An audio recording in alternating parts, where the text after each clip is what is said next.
Crypto కరెన్సీలో volatility continue అవుతోంది. గత శుక్రవారం ఏకంగా $60,000 దిగువకు పడిపోయిన బిట్కాయిన్ ఆ తర్వాత కోలుకుని $71,000 ఎగువకు చేరింది. అయితే ఇవాళ ఇన్వెస్టర్లు లాభాల స్వీకరణకు దిగడంతో బిట్కాయిన్ 1.5% పైగా నష్టపోయింది. ప్రస్తుతం బిట్కాయిన్ $70,000 దిగువకు పతనమైంది. గత ఏడాది అక్టోబర్లో రికార్డు స్థాయిలో $126,000 క్రాస్ చేసిన బిట్కాయిన్ గత 4 నెలల్లో 45% పైగా కరెక్షన్ కు గురైంది. ప్రస్తుతం బిట్కాయిన్ ఏడాదిన్నర కనిష్టానికి పడిపోయింది. ఇక మిగిలిన క్రిప్టో కరెన్సీలది అదే పరిస్థితి. ఈథర్, సొలానా, డోజికాయిన్ ఇతర కరెన్సీలు కూడా నష్టాల్లో ట్రేడ్ అవుతున్నాయి. అమెరికాలో క్రిప్టో కరెన్సీలపై కొత్త పన్ను నిబంధనలు, నియంత్రణలు రాబోతున్నాయనే వార్తలు ఇన్వెస్టర్స్ లో ఆందోళన రేకెత్తిస్తున్నాయి. దీంతో బిట్కాయిన్ నుంచి ఇన్వెస్టర్స్ తమ పెట్టుబడిని వెనక్కి తీసుకుంటున్నారు. డాలర్ విలువ పెరుగుతుండటంతో క్రిప్టో కరెన్సీలు అమ్మకాల ఒత్తిడికి లోనవుతున్నాయి.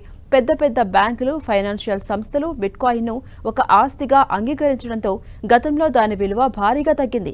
గతంలో జరిగిన హాల్వింగ్ ప్రభావంతో మార్కెట్లో బిట్కాయిన్ సరఫరా తగ్గి డిమాండ్ స్థిరంగా మారుతుందని, భారీ పతనం నుంచి బిట్కాయిన్ త్వరగానే కోలుకునే ఛాన్స్ ఉందని అటు ఎక్స్పర్ట్స్ అంచనా వేస్తున్నారు.